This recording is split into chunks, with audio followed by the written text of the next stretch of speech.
집회 첫째 날, 우리는 하나님께서 어떻게 이 세상을 창조하셨는지에 대해 공부하며 하나님께서 하늘들을 창조하시고 그 다음 땅을 창조하신 사실을 알 수 있었습니다. 창세기 1장 1절에 태초에 하나님이 천지를 창조하시니라 라고 말씀하셨기 때문이었습니다.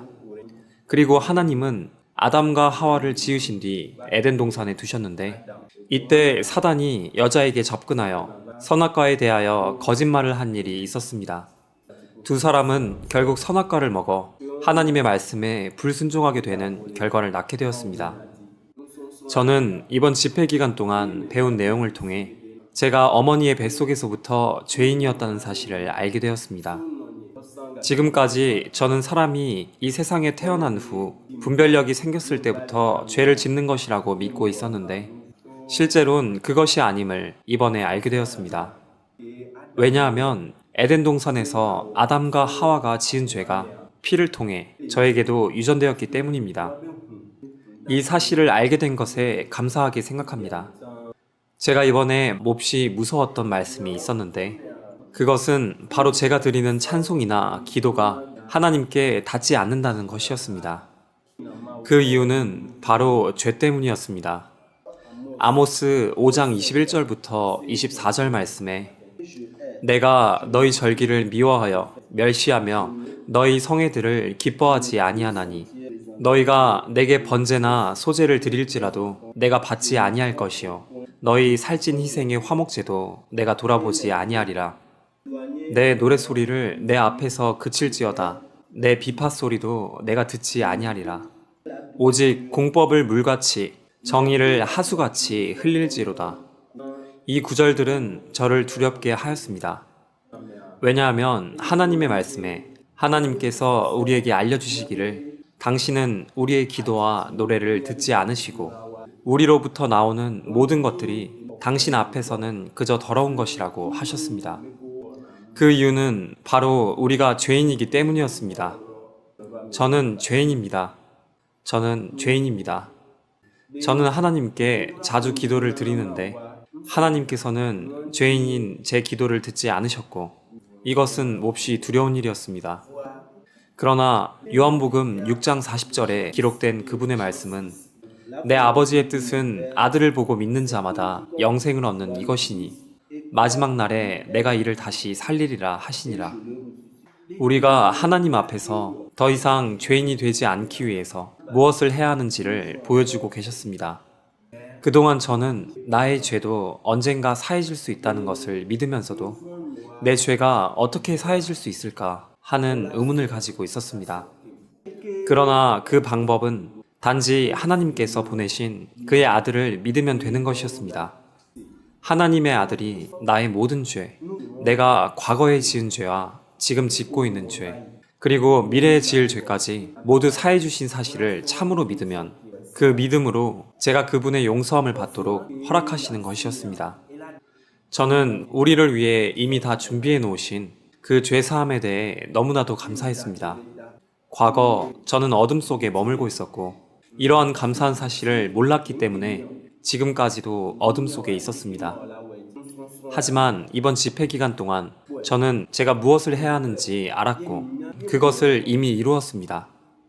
하나님께서 저를 어디서 어떻게 용서하셨는지 증거하는 성경 구절을 보여드리고 싶습니다. 히브리서 9장 11절에서 12절입니다. 그리스도께서 장래 좋은 일의 대제사장으로 오사 손으로 짓지 아니한 곧 이 창조에 속하지 아니한 더 크고 온전한 장막으로 말미암아 염소와 송아지의 피로 아니하고 오직 자기 피로 영원한 속죄를 이루사 단번에 성소에 들어가셨느니라. 이번에 우리는 유대인이 하나님께 속죄함을 받기 위해 행했던 일에 대해서도 배웠는데요. 하나님은 그들에게 흠없는 양을 잡아 제사를 지내라고 하셨고 그 시절에는 성막에서 제사를 지내곤 했습니다. 그러나 해마다 드리는 제사로는 그들의 죄가 완전히 사해지지 않음을 아시는 하나님이셨습니다. 그래서 하나님 자신은 자기 피를 흘리고자 하신 것이었습니다.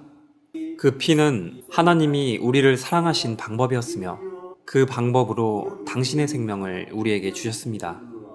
우리는 그렇게 구원을 받아 하나님의 자녀가 되었고 영생을 얻었습니다. 이것을 위해 하나님은 어린 양의 모습으로 이 땅에 오셔서 십자가에 달려 우리의 죄를 지고 돌아가신 것이었습니다. 우리로 영생을 얻게 하기 위함이었습니다. 우리는 오직 그 사실을 믿기만 하면 영생을 얻는 것입니다.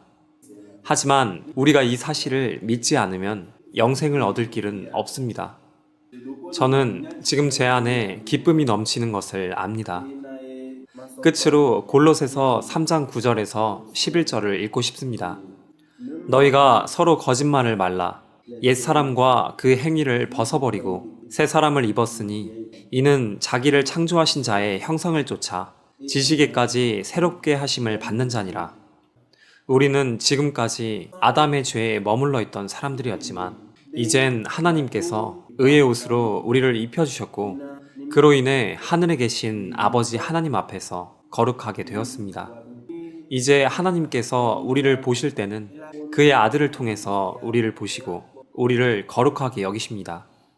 오늘에서야 저도 하나님께서 말씀하시는 것을 내가 믿고 있음을 증거할 수 있게 되었고 하나님께서 저를 위해 준비해 놓으신 그 축복과 영원한 상에 저도 속했음을 알게 되었습니다.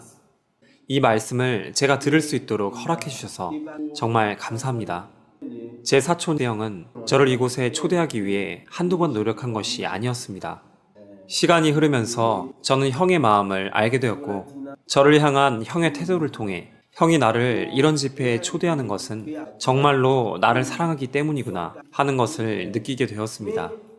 그래서 저는 이곳에서 말씀을 듣는 동안 제가 하나님을 위해 일을 할 것이라는 결심을 했습니다. 아직 어떻게 그 일을 할 것인지 구체적으로는 모르겠지만 분명 하나님께서 저에게 어떤 길을 보여주실 것이라고 믿습니다. 왜냐하면 그분의 성령이 제 안에 있기 때문입니다. 그렇기에 저도 제가 누군가에 의해 전도되어 구원받은 것처럼 이제부터 다른 사람들이 구원을 받도록 그들을 이끌 것입니다. 정말 감사합니다.